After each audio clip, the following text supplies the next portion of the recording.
Information discussed in this podcast may be sensitive in nature to some listeners. Listener discretion is advised.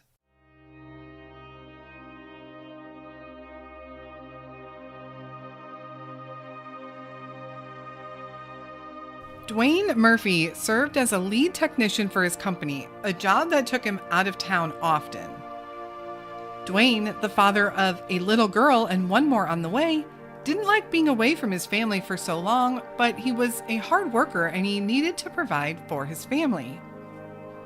In the summer of 2017, Dwayne left his home in Georgia on a work trip that took him to Laredo, Texas.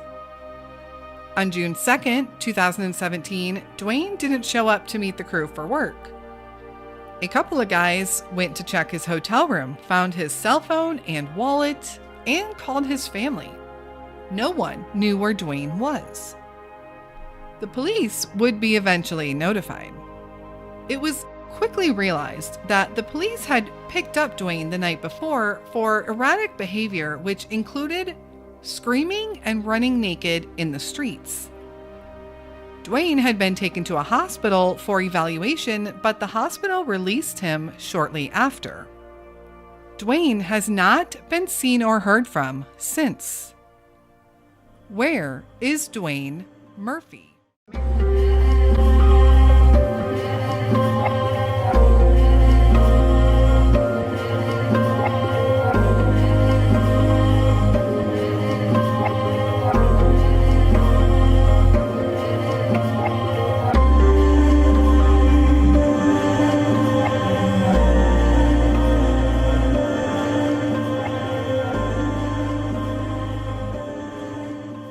Hello, everyone, and welcome to a bonus episode of the Where Are They podcast.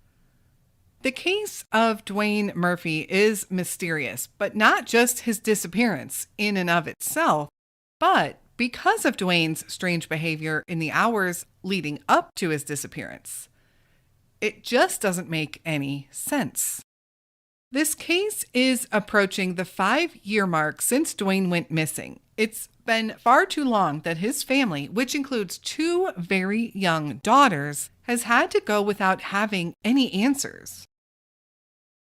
Dwayne is described as a kind man, the type of guy that would help anyone out who needed it. In 2017, he had a baby girl at home and another one on the way with his fiancée.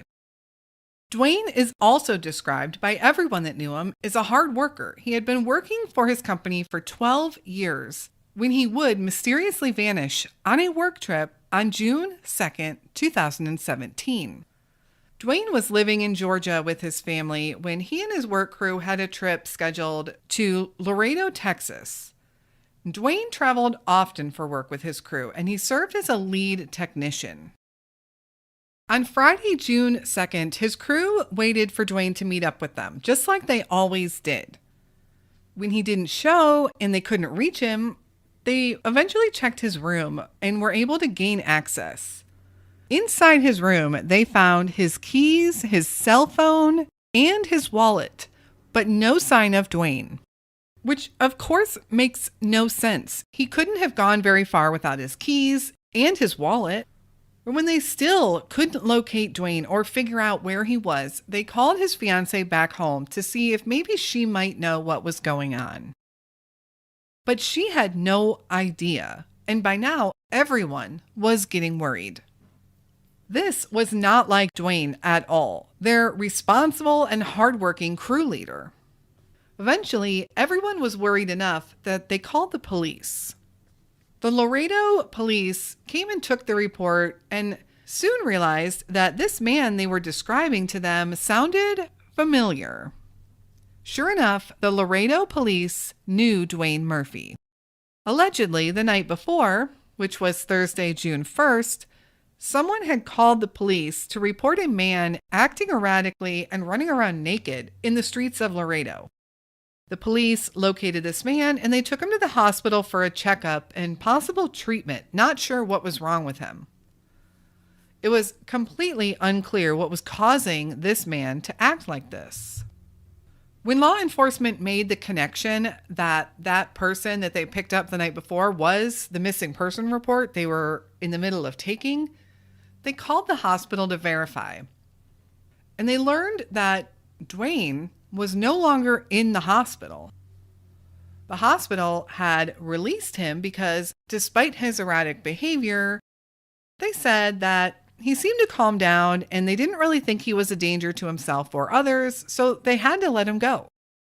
Now, everyone was confused.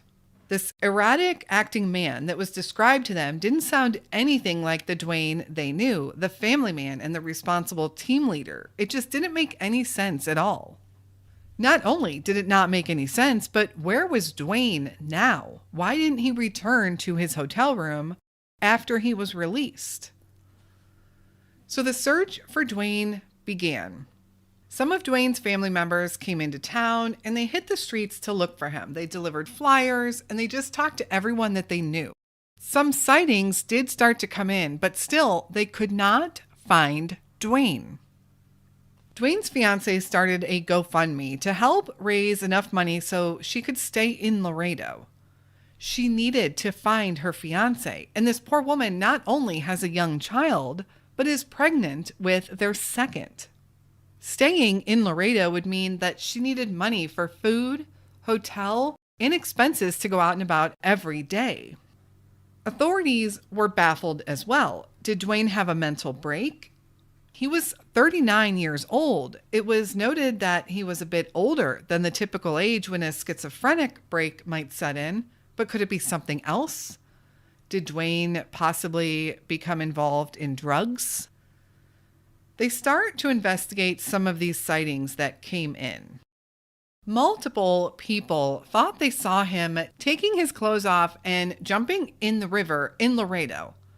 When he came out of the river, once again, he didn't have any clothes on and no one saw exactly where he went from there. But it was thought that he went into Nuevo Laredo, Mexico. So did Dwayne indeed cross the border? Law enforcement in Laredo alerted authorities over in Mexico, and the search for Dwayne now spanned across the border. He was specifically seen near the Gateway to the Americas International Bridge, which is also known as just the International Bridge. And the International Bridge is one of 4 bridges, vehicle bridges, that connects Laredo, Texas to Nuevo Laredo, Mexico. The bridge goes over the Rio Grande River. The Rio Grande River is a concern here. This river is huge. It expands over 1,800 miles. Although the sightings did say that he exited the river with no clothes on.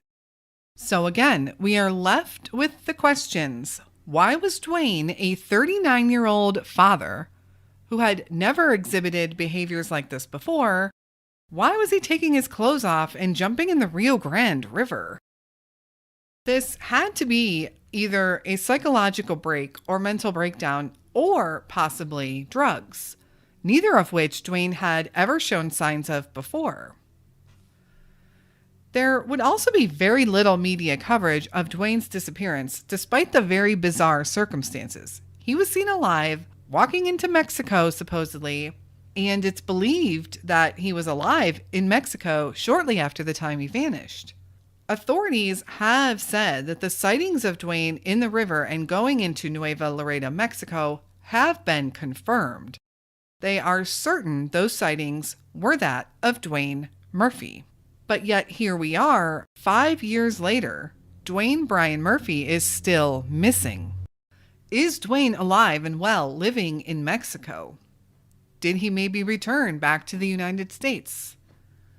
Did something happen to him in Mexico? There have been no confirmed documented sightings of Dwayne since 2017. Dwayne is described as an African-American male, 39 years old when he vanished, and would today be 44. He is 6 foot 1 inches tall and weighed around 210 pounds in 2017. He has black hair, brown eyes, and Dwayne also has a tattoo of a cross on his upper right arm. Anyone with information on Dwayne Brian Murphy's whereabouts is asked to call the Laredo Police Department at 956-795-2904. Such a bizarre and sad story. Dwayne seems like a hardworking man who now has 2 young girls, one young daughter whom he never even met. Hopefully, one day, his daughters will know their father. Please share Dwayne's story, his name, his case, any way you can. We will share his photos on social media and his information. Please make sure you are following us over on Instagram at the Where Are They Podcast. We are on Twitter at Can We Find Them? And check out our Facebook page by searching Where Are They Podcast. If you have any feedback or case suggestions for us, please send me a DM or an email at canwefindthem@gmail.com. Thank you so much for listening to Dwayne's story today. I know there isn't much information out there, but he is still a missing man whose family misses him dearly. We will be back again next week with another unsolved missing person case. And until then, stay safe and hug your loved ones.